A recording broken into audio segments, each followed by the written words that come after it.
It's Yobachi 2007, and I'm back at you with another one.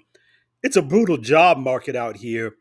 And, a lot of us have been laid off in this past year, me included. I'll tell you a little bit about my story in a minute, but let's hear and let's see how this particular young woman handles a layoff. Let's see how these strong, independent boss chicks are dealing with this brutal job market. Hi, my name is Tiffany. I am a UX researcher based in LA, and I just got laid off from my corporate job that I've had for the past 3 years. I had a few weeks to process it now at this point, so let's talk about it. So they laid off almost my entire UX team, including my entire UX research team. The first few weeks, I would say, was just emotions. Think I knew how rare this team that I was on and the culture that we had. People were really friendly.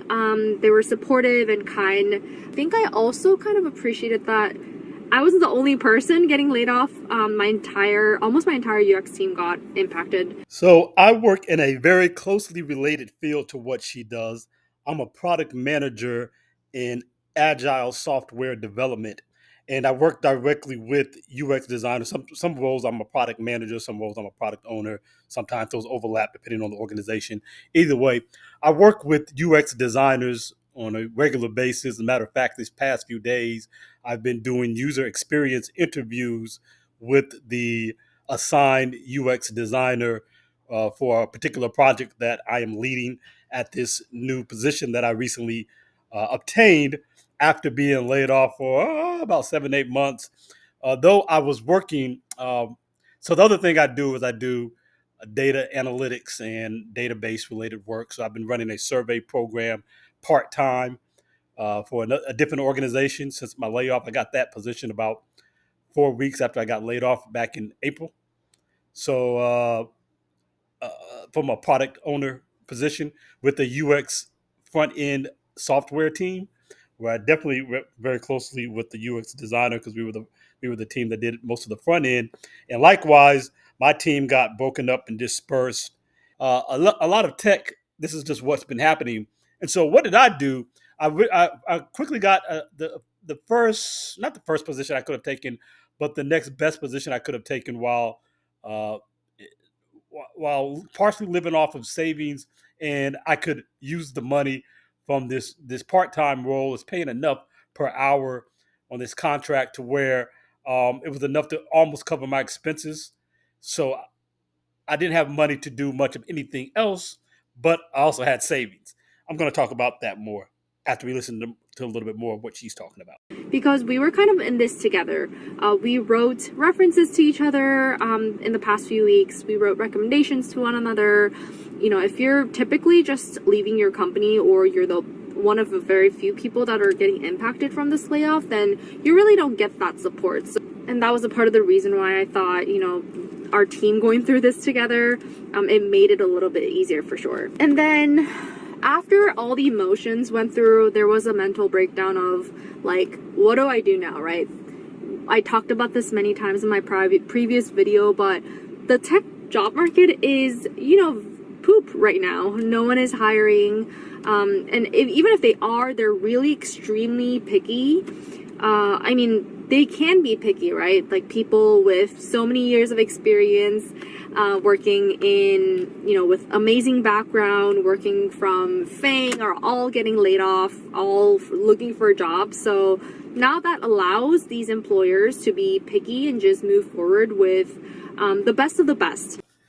So this is true. The job market is brutal right now, especially in technology, and in particular where you have the big. She says FANG. That's Facebook, Amazon, Netflix, and Google. I think there's another A in there, but anyway, doesn't matter. The major tech companies. That's what they're referred to. It's referring to those collectively. And so, with all the massive layoff, there are a lot of people out there in the market, which makes it a seller's market. That means it's a market that is on the side of the corporations, and they are very picky with these job titles. They don't want you to just to have particular skills. They want you to have particular skills in a particular area, and the fact that other transferable skills may be easily applicable, it's irrelevant because they can pick from who they want because it's so many people out there. But how does a woman handle this? she emotionally breaks down. But let's listen to what else she does as a result of this this very tough job market. Does she go started her own LLC, uh, get some contract work, find some consulting gigs, basically what I did in response to the situation while I waited for a full time that I wanted to come around. Let's see what she does. So it's kind of like the employer's market right now, I would say, where the people who are looking for jobs are really struggling and employers are able to be picky. Employers are now just picking the rarest people, and they're taking their sweet times. Yeah, and you know, on LinkedIn, I even talked about this in my previous video about like looking for jobs on LinkedIn, but you see a job with 100+ applicants. When I look at that, I'm just like straight up tired. I'm like, I am so tired. I don't even want to try. I don't want to even try getting in front of those like hundreds of people. I am not in for competition. Yeah.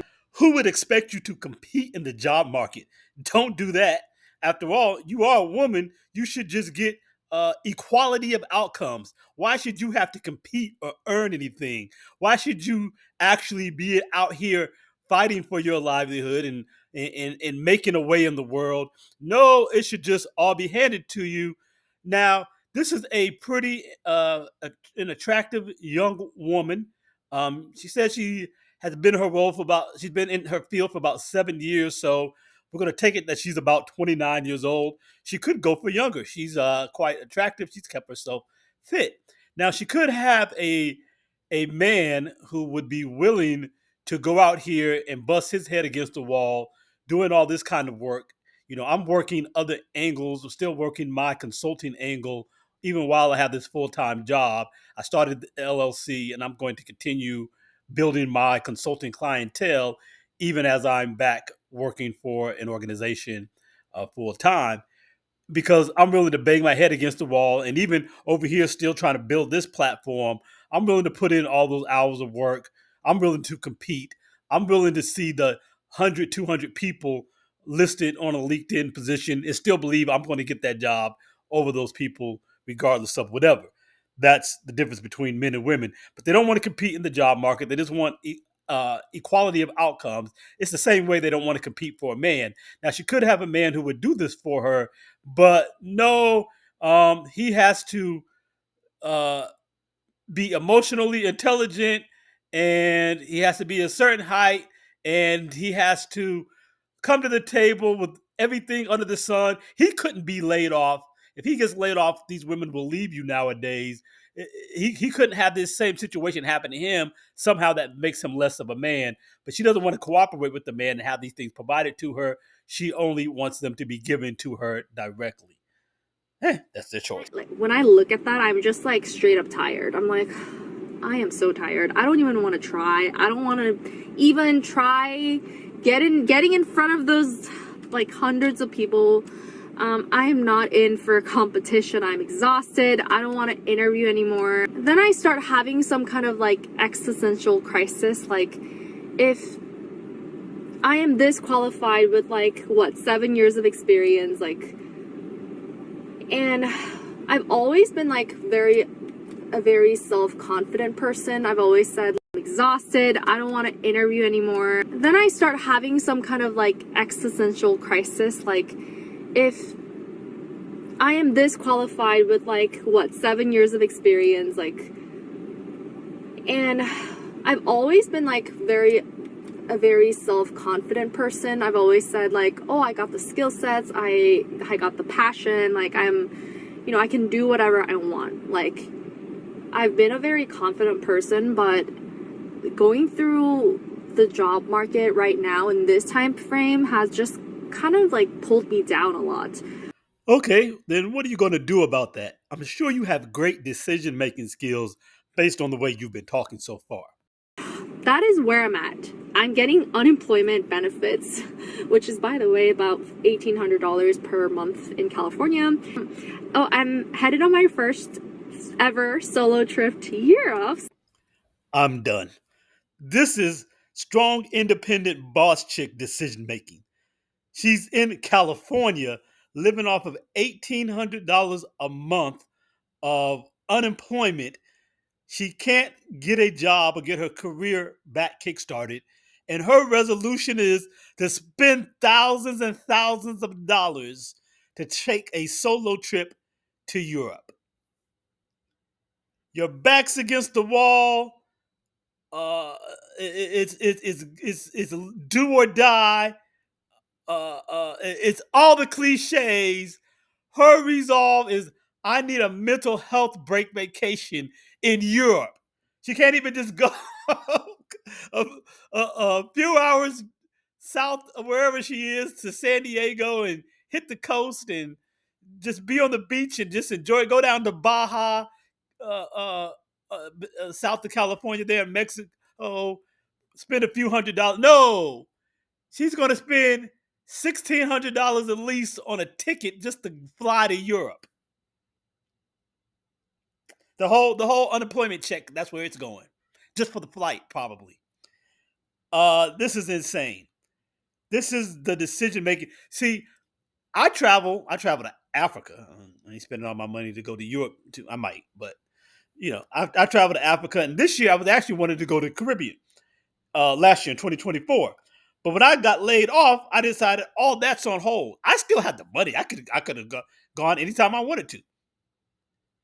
I still had however much I have in savings. I don't really talk about my money like that, but I had substantial savings. Let's just say that. That's why I could take a part time job and then work some consulting gigs here and there and just wait for a role that was right for me because I could still function. And if anything came up, as some things did during this time, own a house, I had to do some significant plumbing work, had some other things go wrong with my vehicle and everything during this time. I could then go dip into savings if I needed to.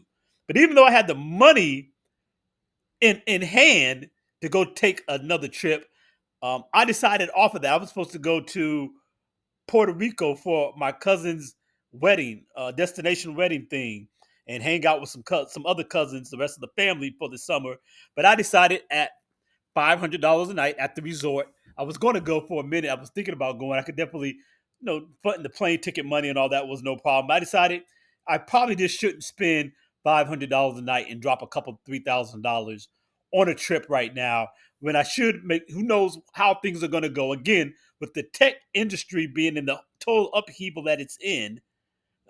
Meta just announced thousands of more layoffs. Zuckerberg, he screwed up with the whole metaverse, so now the employees have to pay for it because he blew $1 billion on that crappy endeavor. So, with that being the case, I said, let me hold back my money and only do things that are necessary. I still did local vacations. I still did holidays. Did my family reunion for the 4th of July. Went on my trip for Christmas locally. Drove places. I might have flown one place in the continental U.S., but all my trips were within hundreds of dollars spent. I wasn't going to go spend thousands of dollars to take unnecessary trips to Europe. I'm going to do regular family stuff out of savings, and that's what I did. Uh, she's collecting unemployment. She can't get a job. I cut out part of the part where she's talking about she's questioning herself now and whether or not she can even do her job anymore because she can't get hired. And her resolve wasn't get more skills, get certified, get dig in the crates and figure out how you can do your own business or do your own consulting. None of that. All the stuff that I did, I went and worked on getting some Python. I went and got another certification within my arena while I was out from full time work. She does none of this. Started, like I said, the LLC. She does none of this. This is the decision making of strong, independent women. This is why we don't do partnerships in marriage. I don't believe in a partnership because this is your partner. This is your side of the decision making as the partner. I'm like, no. As the woman, I'll let you give your input. Then we're gonna go with my decision. We ain't going with. I'm gonna take a European trip as the decision making when you have no job and no prospects even on the horizon. You're not doing anything that would suggest, unemployment runs out at a certain point. And obviously, she has some savings as well. But why would you blow all of your savings, all of what you worked up to have to backstop you, to be your long term, to be your to build your empire with? That's what I was like. No, I'm going to have income steady coming in, at least to pay my expenses. And only time I'm going to dig into savings is for emergencies, um, as need be. And this is the kind of decision making you get with strong, independent women and their way of thinking. And this is why we ain't listening to you. We ain't gonna be no partners. It don't talk nothing about no partnership in my Bible when it talks about marriage. It talks about male leadership and male headship. I'm about that husband who is the house band, and I'm going to band things together. And you can get on the train and you can follow, and the woman should have input, and I'm going to listen to what you have to say, and then I'm going to make the decision because this is strong, independent woman decision making. It's crazy. Hibachi 2007, like, subscribe, notification, all that stuff. Help me build this platform. I'm ready to. I'm at the point where I can be monetized. I just got to get some things corrected on the channel. Help my brother out with that. Help me build my income stream so I can do things the right way, making these right decisions, building my own future, and not out here taking trips when you need to be having your nose to the grindstone. We getting it over here. You're watching 2007. I'm out.